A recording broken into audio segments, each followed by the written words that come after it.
Ready? Action.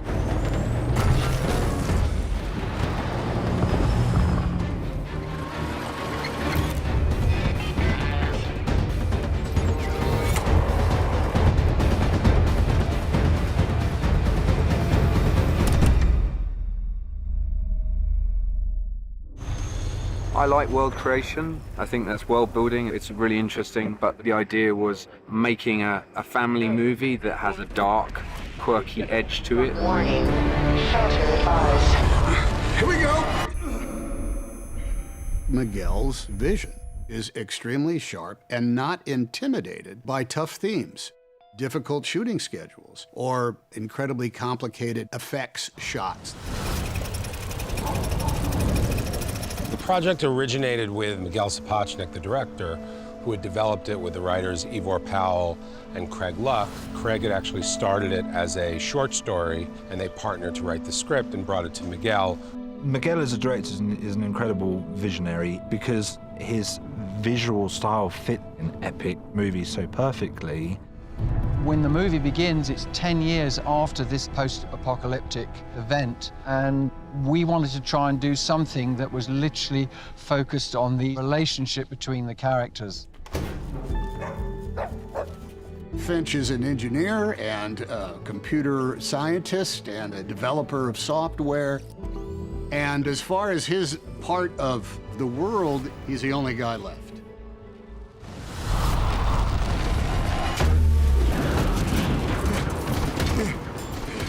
We're in a facility that operated as a soundstage. But when Finch has to escape from this part of the world, then everything else that was outdoors, and we shot literally, outdoors. So he has this escape vehicle that he's slowly been putting together, and they got to pile into the family RV and take off. When we're trying to create a world for these characters to exist in, the RV is a central character. We spend maybe 50–60% of the film in a road trip. It's something that can live, it has a little kitchen, and if I jack it up and I put it on big old monster truck wheels, then I'm going to roll over any obstacle I can.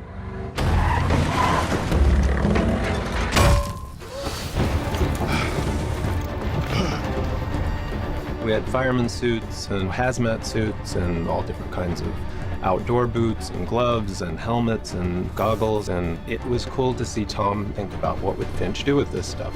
I had a lot of costume fittings and meetings, and I was very glad to be in my ultraviolet protection suit there because everybody else was just windburned, and I kind of got to sit inside with an air-conditioned helmet even when we were outside.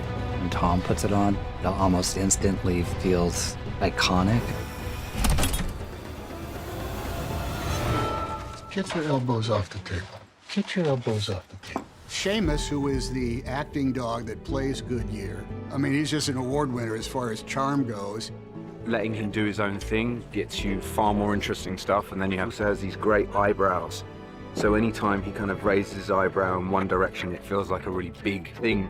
We hired the best dog trainer in the business in Mark Forbes, and we basically auditioned a bunch of dogs. We narrowed it down to 2 of our favorite dogs, and then we had Tom Hänks come in and help us decide on Seamus.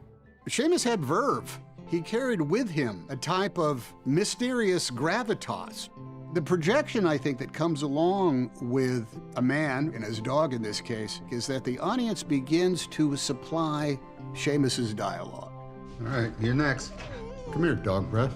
Come on. They begin to understand what, in this case, Goodyear is thinking and what his responses are to it. Oh. Where's your ball? Is it here? I'd like to think that as the actor, I bring a number of goods to the mix. Caleb, as Jeff, brings a substantial amount of elements to it that I cannot provide. And what was missing from the movie, from the 2 of us, Seamus provided. Now it is a classic triangle of life forms. It is the canine life form, the human life form, and Caleb Landry Jones as Jeff, this robot, this companion, actually. Would you like me to drive? No, you just learned how to walk. On this movie, we were introduced to the project by Tom Meyer, the production designer, who came up with the designs for Dewey and for Jeff. Dewey is a much simpler character. Jeff is really Finch, and he learns throughout the whole movie how to become a man, whereas Dewey will always only ever be this character that can't really emote. Jeff was really a great design and something that was grounded in the real world. So his head is the top of a welding gas tank. A lot of his body parts from finding things that you would use in a real workshop. Jeff is 6'6" tall. So we created stilts. So the interesting part of the performance of Jeff is the gait of the walk. We got so used to working with Caleb, and we used mocap, a Moven suit that records his movements. That's been a really interesting and experimental thing.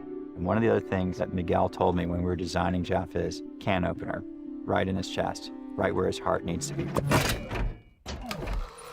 His heart is the well-being of the dog. These robots take on a certain humanity that other robots in the past certainly don't seem to have had. And I think you get that from the performance of puppeteers, Caleb, and the CG Jeff. Tornado detection. Shelter advised.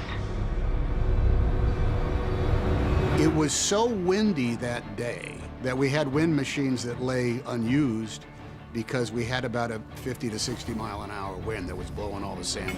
The great thing about CGI now is you can do anything, and I didn't remember Caleb in costume. I was just seeing Jeff as Jeff.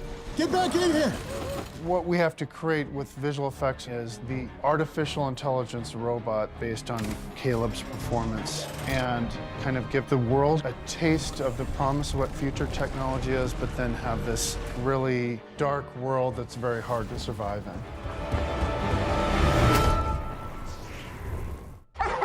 Hey! What's all the fuss? I learned to talk dog. The beautiful thing that the film does, that I think the audience recognizes, is that it is not human to be alone. It is not human to be a solo being. We must have company, because in company we find companionship, we find love. That's the high country, man, when you can capture that on film.